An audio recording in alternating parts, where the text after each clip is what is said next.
Greetings, Minecrafters, and welcome to another hopefully exciting discussion on Minecraft, all things well-being. My name is Kimberly Quinn, and I'm thrilled to be in my cheerful little office today to have this chat with you. So today we're going to talk about kind of where sometimes deprivation-based thinking, and which is scarcity thinking, can lead us, and it can lead us into becoming a taker.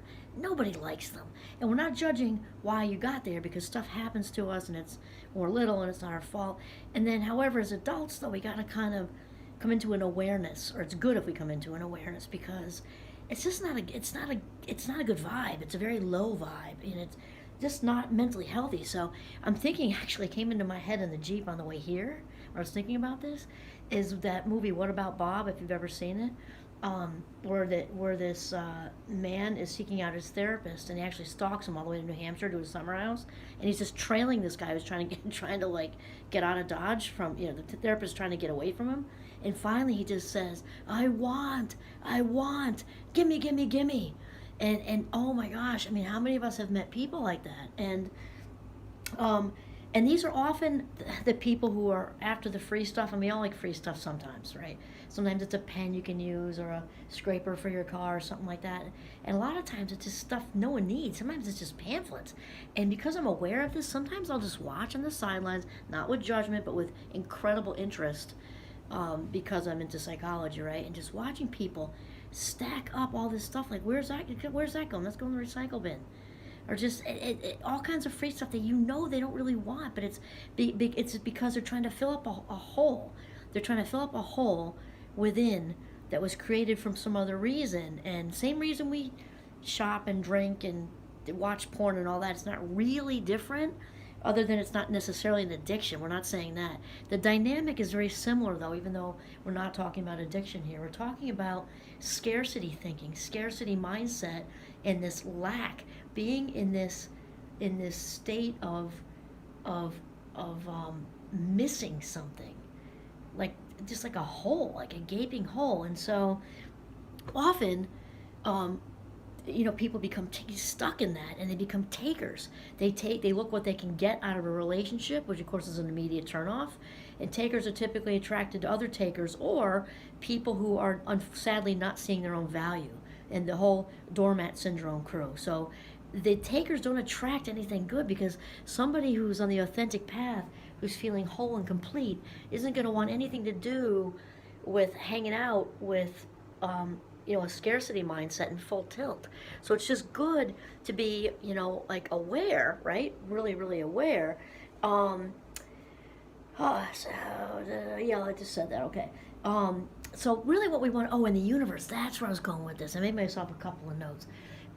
Is the universe literally responds to everything. Call it God, higher power, source, capital S, creator of all things, the universe, whatever, but responds to us. And of course, the universe loves gratitude, loves gratitude. Because remember, it's like when somebody gives you a birthday gift, and you open it, you're like, oh my gosh, I love this, how thoughtful. Even if you don't really like it, I'm not a fan of lying, so don't say that, but let's say what you really love is that they thought of you. There are all kinds of creative ways to tap dance around whether you actually like the sweater or not.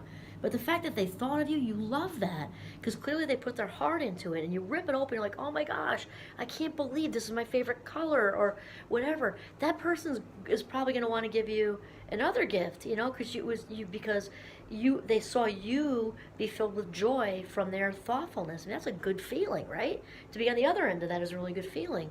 Versus they give you a present, and you either don't open it at all and let it sit and collect dust for a few days. You're like, oh my God, and they call you, did you like it? And you're like, I'm sorry, I forgot to open it. Hold on a second. You're going to get another present for them? Probably not. Or you open it and your face says it all, like, yuck, who'd ever wear this thing, or eat this thing, or whatever it is they're giving you. Then you're probably not going to get another gift. Well, the universe isn't different. The universe isn't different. So when the universe does, well, if you have a scarcity taking mindset, like I want, gimme, gimme, gimme, what can I get, what can I take, everything that's missing, the universe is going to respond with I want, gimme, gimme, gimme from you. That's how it goes. And you're going to be in this place, or the person who's thinking in this scarcity mindset is going to be in this place of emptiness, until they really turn that around, until they turn it around up here. We talked about the subconscious. That's where 96% of what we say and do is coming from, is here. And so the deprivation-based crew, and again, we're not judging, because often that came from not having enough as kids, and it doesn't have to be money or be material at all. The other scarcities are self-esteem scarcity, time scarcity. There's all kinds of other scarcities. And so not this taking thing often has its roots in deprivation-based thinking, and also the feeling of just being underneath and not enough. So just to be aware of that, because when we turn that around, instead of I want, gimme, gimme, gimme, I'm grateful for this, I'm grateful for that. And not only this, but to say to the universe, man, I got so much to give, because the thing is we can't give what we don't have. So the takers are really stuck because they don't have it to give. Confidence, maybe even love or kindness, or we're not judging, we're just saying whatever it is they're trying to give, they can't if they're looking to, you know what I mean? And so the flip side of that is when you're on the track to authenticity and feeling whole and complete, always work in progress, right? Whole and complete. We're saying, let me play my music. Let me play my music. I've got so much to offer. A person, the whole world, the whole universe. I have so much to offer. How can I best serve? How can I best serve by being my very best self, living my highest vibe? That's where we want to be. We want to move from spectrum, right? From taker mentality to giver mentality. Look to give. And Kennedy said that. Oh, I'm hearing my husband's voice in my head right now because he's such a historian, especially the 20th century presidents. I think it was his inaugural address, right? Ask not what you can do. Ask not what your country can do for you. There we go. Ask not what your country can do for you. Ask what you can do for your country. So fill that in with universe, people, whatever you want to do, and look to give and watch your life freaking turn around, man.